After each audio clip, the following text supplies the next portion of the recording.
Shay. We're God talking damn. about Shannon Sharpe.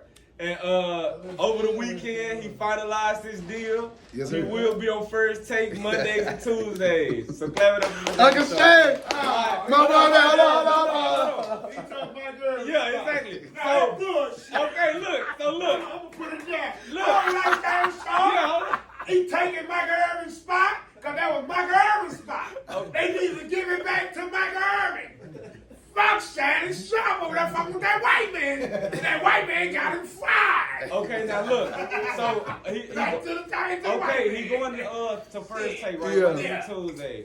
And a lot of people, well, what I said off the camera, we had a conversation about it, and I was like, man, that's kind of a weak move. Yeah. Because at the same time, KD is. Stephen A went on his KD is. thing. He like, yeah, this is my show. Yeah. I've been #1 for 15 Yeah, I years, seen you know. that. So you basically just joining under the Stephen A umbrella. Yeah. And I remember you on the record, I you were don't saying know. that shit.